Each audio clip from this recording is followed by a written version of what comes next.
السلام عليكم. دلوقتي هنشرح ازاي نعمل نيو بروجكت في اندرويد ستوديو. اول حاجة هضغط فايل نيو بروجكت.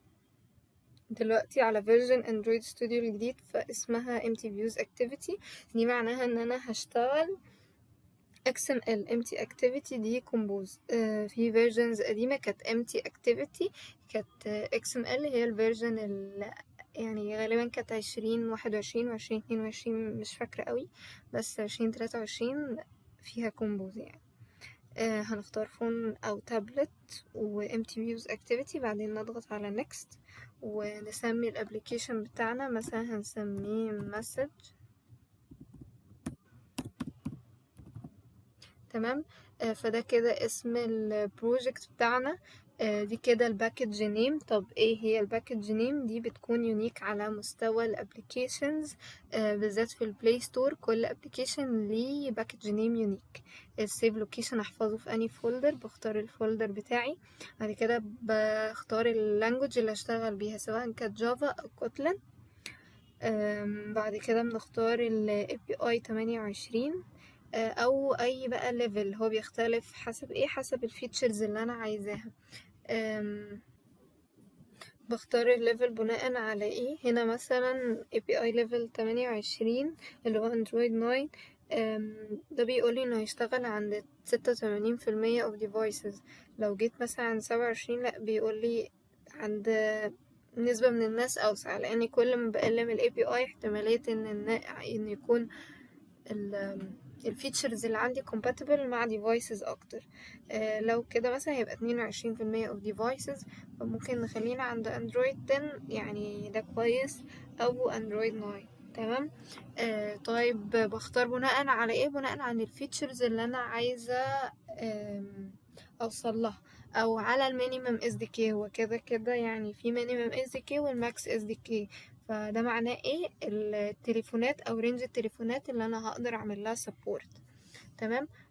احنا عندنا طبعا عادة بنشتغل بيه اللي هو جروفي، ده اللي هو build configuration language، اللي هو الجرادل بتاعنا اللي بحط فيه اللايبريريز اللي انا بستخدمها، زي روم اللي هي اللايبريري بتاعت الداتابيز، او لايبريري بتاعت مثلا الفراجمنتس او الفيو موديل، وهكذا. اللايبريري الاساسيه مثلا انا بشتغل بيها او كده. تمام.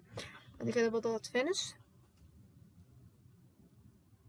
هو بياخد وقت وممكن يحتاج بس نت شوية.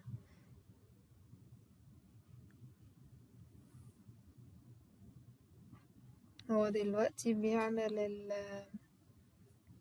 بيكريت البروجكت ده. دلوقتي بعد ما البروجكت حصل له creation، فانا عندي الاستراكشر عبارة عن ايه. اول حاجة بنخش على الاندرويد، عندنا حاجتين، الاب والجرادل. الاب ده الابليكيشن بتاعي الاساسي، بيتقسم لثلاث حاجات: مانيفست وجافا وريسورسز.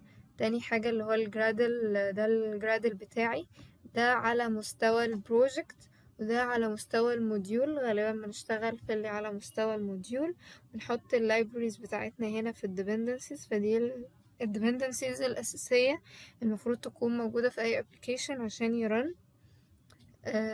والمينيمم اس دي كي احنا كنا مختارينه ب28، التارجت اس دي كي عندنا 33، وهكذا. احنا شغالين كوتلين. تمام. اول حاجه بتقابلنا بقى بعد الاب اللي هي المانيفست فايل. المانيفست فايل ده اللي بيكون فيه الابليكيشن، او الابليكيشن والاكتيفيتي، ومين الاكتيفيتي اللي هترن كلانشر. بيبقى فيها السيرفيس والبرودكاست، وهكذا. دي زي الكونفيجريشن لما باجي بعمل انستول للابليكيشن بتاعي. الاندرويد او الاوبريتنج سيستم بيعرف الابليكيشن ده متكون من ايه. لو عندي permissions معينه برضو بحطها هنا في المانيفست فايل بره الابليكيشن يعني. ببدأ احط البرميشن لو انا هاكسس الانترنت، لو هاكسس ميديا فايلز، او هاكسس الكاميرا، او اي حاجه بحطه هنا. تمام. فده كده المانيفست فايل. عندي الجافا بيتقسم لثلاث حاجات: الكود بتاعي العادي، والاندرويد تيست، والتست دي حاجات تيستنج، وهنا ده الاكتيفيتي بتاعتي العاديه ممكن اغير اسمها مفيش مشكلة من shift F6 واسميها اي حاجة، بس اهم حاجة يبقى اخرها كلمة activity. واحنا عارفين طبعا ان الكلاسز عندنا اول حرف منها بيبقى capital، والكلمة اللي بعدها اول حرف منها بيبقى capital، وهكذا. وبتimplement الاب combat activity. طبعا احنا هنا شغالين kotlin. دي الباكج بتاعتنا في الاول، وبعد كده الكلاس، بعد كده الميثود. فاحنا عارفين ان هو بي override اول حاجه on create. on create دي في ال activity life cycle، وهنعرفها ان شاء الله في الفيديوهات الجايه. بعد كده عندنا set content view or.layout.activity main. ده ايه؟ ده اليو اي بتاعي، يعني انا عايزه اربط اليو اي بتاعي بالكود. فانا بعمل ايه؟ بربطه بالطريقه دي. طب بربطه ليه؟ بحيث ان هو يظهر لليوزر. فانا لو جيت ضغطت على المين اكتيفيتي او الاكتيفيتي اندرسكور مين، طبعا لاحظوا التسميه كانت اكتيفيتي اندرسكور مين لان هي مين اكتيفيتي. تمام. فانا بيظهر لي الشكل ده. عندي ديزاين، عندي ده اهو اسمه text view، حتى ظهر لي هنا بالاتريبيوتس بتاعته. عندي constraint layout، ده layout الاساسي بتاعي. ده كده design. في عندي split، ده كده ال XML كود. ممكن استخدم XML اني اكتب كود، او split اشوف الديزاين وانا بكتب ال XML، او اشتغل كديزاين drag drop. وعندي كذا component برضو ممكن استخدمه layout containers و legacy والcommon بتاعي العادي button image view بتاع. تمام. طب بوصل للفايل ده منين؟ من الريسورسز، اللاyout، الاكتيفيتي main. ده طبعا ده اللي هو اللي بيظهر لليوزر، وده كده اللي بيربط ما بين اليو اي والكلاس بتاعي الكود والديزاين. فset content view are اللي هي resources dot layout dot اسم الفايل اللي في الريسورسز بتاعي او اللاي اوت بتاعتي. تمام. في عندي drawables، دي بتبقى الايكونز. يعني انا مثلا اللانشر بتاعي ده شكله تمام على شكل اندرويد. في الفاليوز بتاعتي اللي هي الكولرز الأساسية الموجودة، السترينج فايل. طبعا عندي الاب نيم. الثيمز، في لايت ثيم وفي نايت ثيم. عاملين extend الماتيريال 3 day night no action bar. ده ثيم معين الاب بيستخدمه، ممكن اغيره عادي.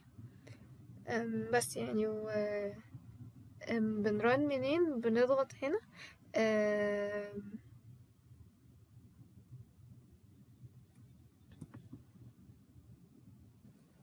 انا هنا عملت رن. بعدها طلع لي السكرين بتاعتي. انا هنا برن على الديفايس بتاعي. ممكن نرن على ايميوليتر، بس انا الرامات عندي مش مستحمله يعني. فانا برن على الجهاز بتاعي. ممكن تشوفوا ازاي تعملوا ايميوليتر، وممكن تشوفوا ازاي ترنوا على الجهاز بتاعكم بحيث انكم تفعلوا ديفلوبر اوبشن. اي سيرش بسيط على اليوتيوب يعني يحل الموضوع ده. فانا لو جيت قفلت الاب اهو، او جيت فتحته تاني، فده اول هلو وورلد اب لينا. بس كده، شكرا.